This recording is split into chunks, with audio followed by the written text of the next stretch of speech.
Before I begin, and before you start the clock, I want to just acknowledge a bit of work that's being done in this hall, which is sort of abstract and we don't really take account. I want you to join with me and applaud the people who sit in the cabinets at the back and have done such a superb job. Thank you.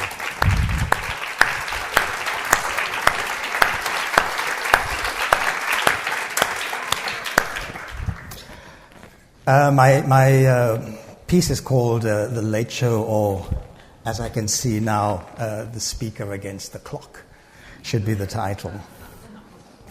I'm not a specialist on Picasso nor a true scholar of his work. I speak as an artist whose work once questioned radical and cultural discrimination. My admiration for Picasso is not what is said about him, but what he produced as an artist, what he contributed to our understanding of the world through painting in particular, as this is my field of interest. My view of Picasso is bifocal, and it draws perspectives from Africa, where I was born, and from Europe, where I've lived for more than half of my life. It echoes the duality of citizenship and identity Picasso enjoyed, which is the central impulse of our deliberations here. The question of identity, and both artistic and cultural. Contemporary African artists, this goes forward, does it? Where do I point this? Next, I'm pushing the wrong one, there we go. Contemporary African artists are not unfamiliar with these debates about identity, as they have for the past half-century been the issues around which African production is evaluated in Europe and the West. We are, and we continue to be seen through the filters of debates on identity in this postmodern, post-colonial, and global art world. Beware the artist who hides his identity. Africans who have migrated from Africa to produce art that does not declare their cultural identity can expect a measure of cultural mistrust from the connoisseurs and critics in the so-called West. Vis-à-vis critics on the African continent, too readily speak of a betrayal if those artists fail to signal an African identity to the viewers back home. It's a catch-22 in which Picasso found himself in for most of his life. Picasso lives in our memory, certainly in mine, as an artist who was perpetually young and virile. He also grew old, of course, and with age came wisdom, as it usually does. And I want to take into consideration this last part of his life and his output, and how this shapes any question of his identity. I am now of an age where the prospect of longevity is a daily theme. I am going to be 70 years old in a few months' time. And I know that Picasso went through a similar phase in his life. So I can learn something from it, I believe. If Picasso had been an African, his peers would have, in accordance with naming tradition, added a trait of an animal to his identity. A lion, perhaps, a leopard, an elephant, a crocodile. He would perhaps best be called Picasso, the great chameleon.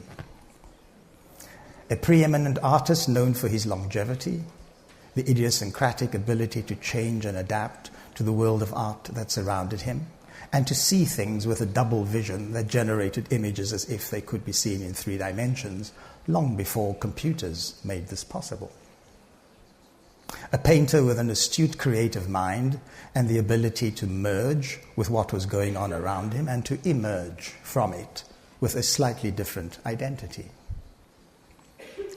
And he did this at critical moments in art history.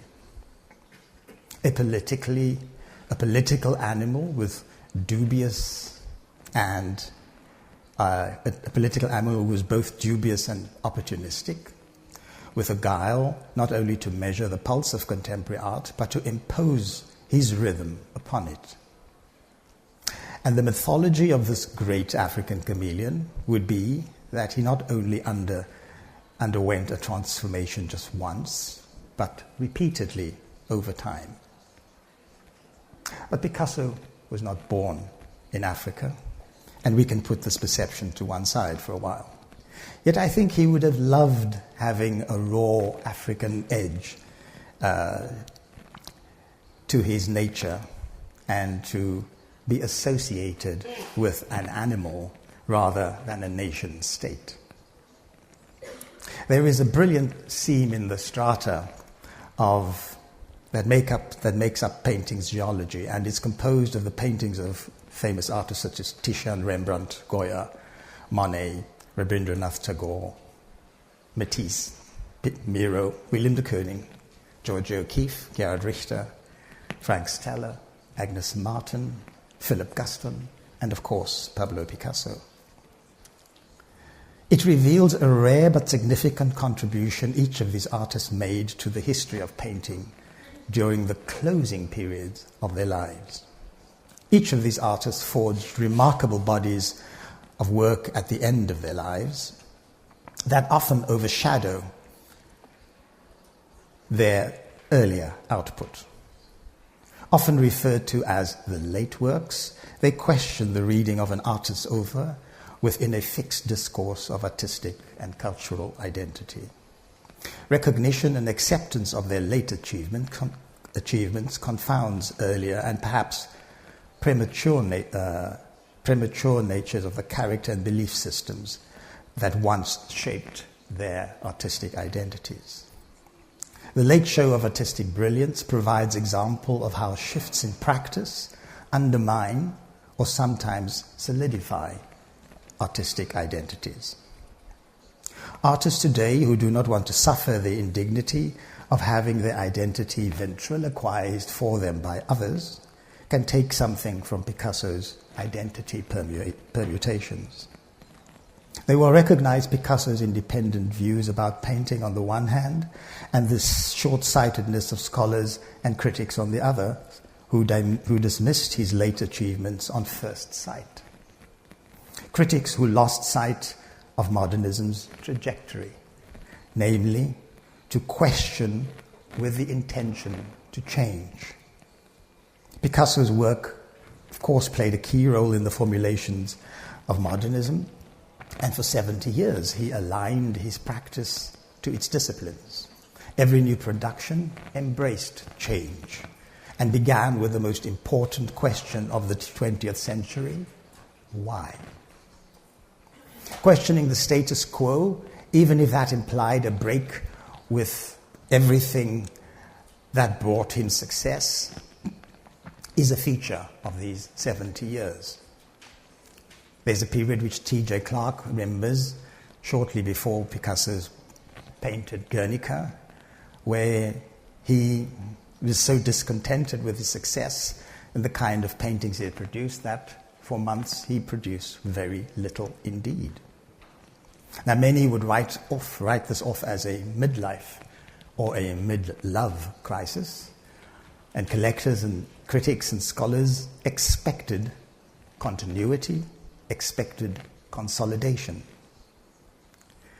A kinetic production of masterworks similar to those of the early 1930s, which the art market loved.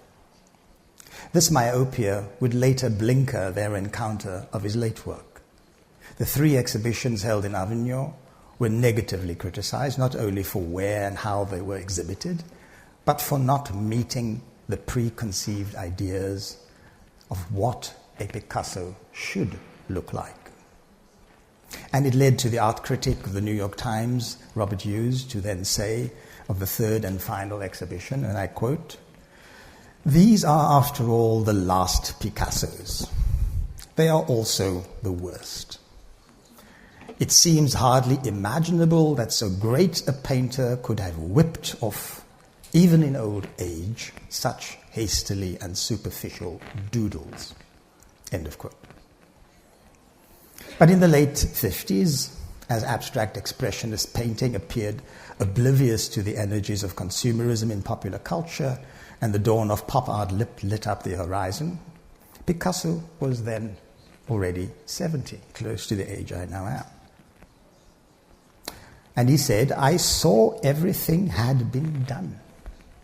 A break was needed to create a revolution and to start again from scratch. I have put myself at the head of this new movement, and the problem is how to go beyond, to avoid the object and to give artistic expression to the result." End of quote. Now, I may be guilty here of taking his words out of context, but I believe the spirit of what he says to be true. He questioned then accepted truism that the dynamism of an avant-garde was and could only be a thrust forward, away from the present into an unknown future. Its trajectory broke the rules and left the past behind, to fade into history. Picasso's maturity makes his artistic trajectory very different.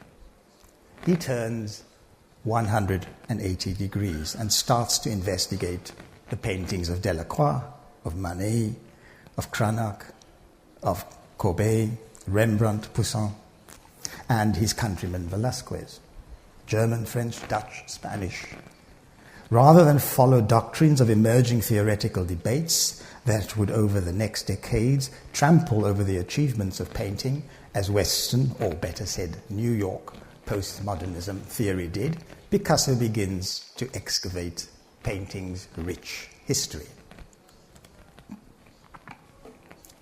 It is his manner of saying artists will learn from other artists, from those who have gone before and who are contemporaries. This decision echoes his research at the start of the 20th century into the achievements of Polynesian and African artists that he discovered in the archives of the Trocadero. His interest now is in the archives of Europe, and he therefore refers to the outcome of his research that cuts across a trail of, or a spectrum of national cultural identities as conversations with other painters from the past whose work he loved. In short, the dialogue with others who spoke to him through their achievements. And it included, as I discovered this morning, even a group of Japanese artists. And then a decade later, we are now in 1964, when Picasso was 80 years old, and contemporary art practice was more about the concept of a work than its appearance.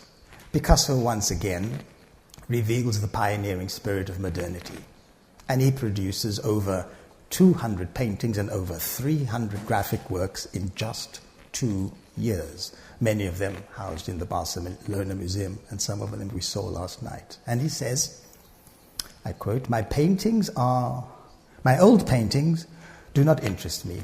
I am much more curious about those I still haven't painted yet." He's 80 years old when he says that. Now, I don't think any artist today, regardless of age, would want to repeat such a feat.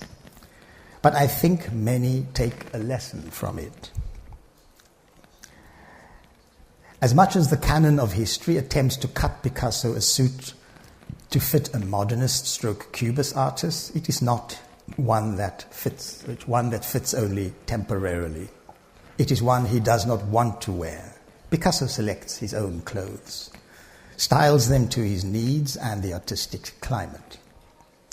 His late paintings are testimony to his idea that everyone has a life force, a passion for living that transcends boundaries of national and cultural identity, fills life with excitement, with invention and ambition. It drives his willingness to change. It makes the categorization of his identity as difficult as trying to catch piglets in a muddy farmyard on a rainy day. And yes, he was a modernist, a cubist, and a surrealist, and much more. But when the art world declared him to be the greatest contemporary painter, he made remarkable sculpture.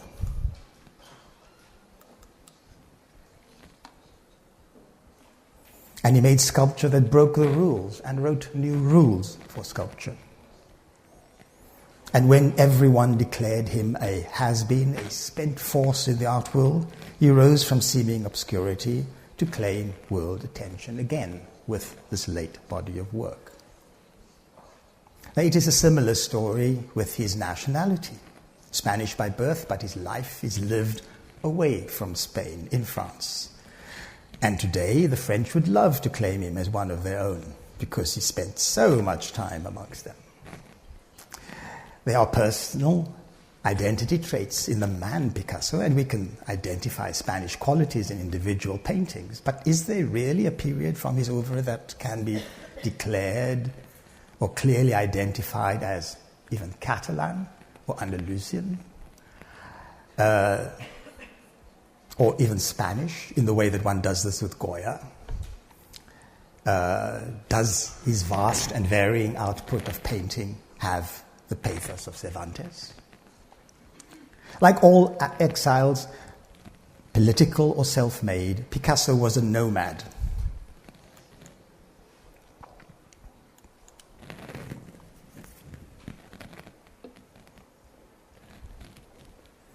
Forced to become that adaptable human at the interstices of national identity classification. It is a position I can identify with completely. Born in Cape Town, South Africa, and living in exile between the cultures of my home and the nations that gave me refuge, makes cultural identification a more complex affair. And this complexity exposes the ambiguities of a fixed national identity. Post-World War II debates on culture have become global, so have economies and trade and political relationships. When assessing any large group of people in Europe today, that assessment will include a substantial number who have hyphenated identities, convoluted identities. The numbers were different in Picasso's day, but the problems remain the same. And those who are going to vote in France are confronted with it right at this very moment with Madame Le Pen. If we could ask Picasso today if he was Spanish, he would, of course, without hesitation, say yes. And if we could ask him if he was French or the great African chameleon, he would gladly embrace that as well, I believe. And similarly, I would say to you that I am South African, but that I can identify with the German, the British, the Norwegian identities that exile has forced me to embrace. Those who want fixed identity categories will have mud on their hands and little else as the piglets in the farmyard slip between their legs to avoid capture in the rain. Today I visit South Africa regularly. I have a love for my home city, Cape Town, where I partly base myself, just as Picasso had for Barcelona. But what lessons do I take from Picasso's late paintings?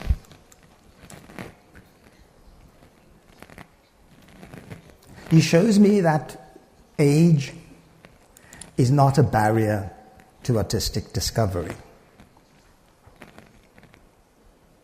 It is, in fact, an advantage. To reinvent oneself in old age is not easy, because you have to question achievement.